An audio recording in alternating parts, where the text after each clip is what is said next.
welcome to Classic Sitcoms, Facts, and Trivia. Appreciate you being here. Before we get started, I ask you to please subscribe.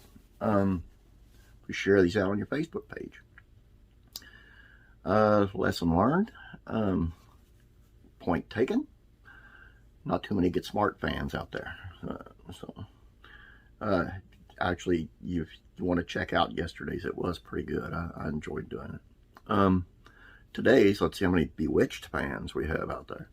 Here are some things you probably didn't know about Bewitched. Let's check it out.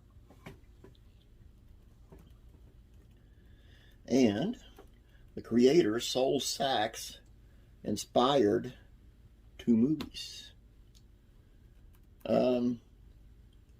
He was credited on screen as the creator of Bewitched, was admitted in several interviews that his script from the pilot episode is inspired by the films I Married a Witch and Bell, Book, and Candle. Sachs wasn't worried that some litigious types might find too many similarities between his TV shows and those movies, though. Both films were owned by Columbia Pictures, which in turn also owned Screen Gems, that company that produced Bewitched. He wanted Tammy Grimes to play the show's witch. Tammy Grimes, who had won a Best Actress Tony in '61 for The Unsinkable Molly Brown, was under contract to Screen Gems in '64, and was the studio's first choice for the role of Cassandra, as lead character was named at the time. Grimes was not a fan of the premise, asking why she wouldn't use her powers to stop wars or deal with Los Angeles traffic. The producers didn't agree, so she accepted a role in High Spirits on Broadway, which the witch character, now named Samantha, had to be recast. Richard Crenna could have been Darren. Elizabeth Montgomery and her then-husband, producer-director William Asher, were looking for a television project that they could work on together, and Harry Ackerman encouraged them to look at Sachs' Bewitched pilot script. The Ashers thought the show had possibilities, and Liz signed on to be Samantha. While Grimes was still scheduled to play the lead, a young actor named Richard Sargent was close to being signed on to play Darren Stevens. Sargent took another job while the pilot was in search of a new Samantha, and interestingly enough, he would go on to play Tammy's twin brother on her short-lived show. Richard Crenna was the next actor offered the part of Darren, but he just spent several years on The Real McCoys, so he passed as well. Enter Dick York, who had an impressive list of acting credits in film, on Broadway and on TV. His 59 role in They Came to Cordora changed his life forever. Dick York had to leave the show because of pain, because of an old injury. During the second to last day of filming Cordora, York was operating a railroad car carrying wounded men. When the director yelled, "Cut!" one of the wounded extras reached and pulled himself up the opposite side of the handle that York was about to upswing. He unexpectedly lifted the extra's entire weight, and being unprepared for that additional 180 pounds, he tore most of the muscle on the right side of his back, and his spine never healed correctly. There was no type of surgery that could repair his injuries at the time. Instead, the best the specialist could do was to supply him with a steady supply of increasingly strong pain medications. York managed to work through his severe pain for the first 4 seasons. In the middle of season 5, however, he was run down, and it showed on camera. On the day of filming the Daddy Does His Thing episode, he skipped lunch to see his doctor, who was out.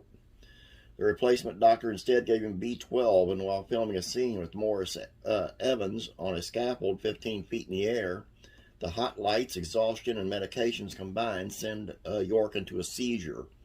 He was rushed to the hospital and never returned to the Bewitched set. Some Darrenless episodes were filmed until Dick Sargent took over the role. It was Montgomery's idea to name her character's daughter Tabitha. "I loved it because it was so old-fashioned," she said in '67. "I got it from one of the daughters of Edward Andrews, the actor.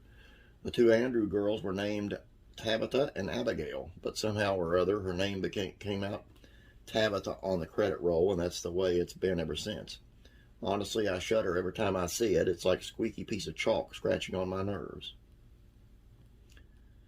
Alice Pierce had terminal cancer when she took the part of the Stevens' nosy neighbor. Alice Pierce played the part of a nosy busybody so well that even today's local neighborhood Budinsky is referred to as a Gladys Kravitz. When Pierce was 9, she fell from a playground swing and landed on her chin, stunning its growth. Her undershot jaw prevented her from landing any leading lady roles, which she took up acting, but she could be counted on as a good comic foil. 4 months prior to receiving a phone call from her agent telling her that William Asher wanted her for the role on his new TV show, she was diagnosed with ovarian cancer. She had surgery, but the doctors informed her that her case was terminal. She told none of her co-workers of her condition, and other than her being a little tired on the set now and then, no one suspected her of being ill. Pierce passed away in March of 1966 and was awarded posthumous Outstanding Supporting Actress Emmy Award 2 months later. Sandra Gould would take over the role of Gladys Kravitz for the remainder of the series. York and Moorhead were close off camera. Even though Andorra barely tolerated Darren on the show, off camera Moorhead was close to York than any other cast member. She was a very religious fundamentalist, and she admired York's New Age type spirituality. She also admired his acting talent and was not at all pleased when he was replaced with Dick Sargent. Larry Tate's son on the show was named after the actor David White's own son. David White was played advertising exec Larry Tate had a son named Jonathan, whom he raised as a single father after his wife died due to complications during her second pregnancy. When Larry and Louise Tate were blessed with a son on Bewitched, the child was named Jonathan at White's request. Tragically, Jonathan was a passenger on Pan Am Flight 103, which exploded over Lockerbie, Scotland, on December 21, 1988, killing all 259 on board.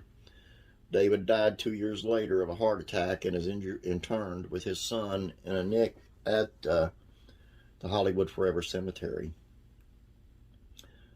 One Christmas episode was written by African-American high schoolers. The Christmas episode entitled Sisters at Heart would be considered politically incorrect today, to say the least. Tabitha, her parents, and even Larry Tate all appear in blackface at one point. But the story idea and basic script was written by 22 African-American 10th graders in Marcel Saunders' English class at Jefferson High School in South Central Los Angeles. And last but not least, the theme song had lyrics. They were never actually sung over the opening credits, but the Bewitched theme song does have lyrics. If you would look it up on YouTube, Steve Lawrence sings the tune with his trademark ring-a-ding style. And another one that went over, say, 8 minutes. I'm sorry, but some of these are so interesting. I didn't know a lot of this. I mean, I knew about York's back and everything, but I didn't know about all these Gladys Kravitz having cancer and so forth. A lot of it's pretty sad, really. That's all I have for you. Please subscribe and share these out for me. I really need to get subscribers up, viewership up. Appreciate it. You guys are so awesome. I mean, you're just the best. Have a great day. God bless, and I'll be praying for you.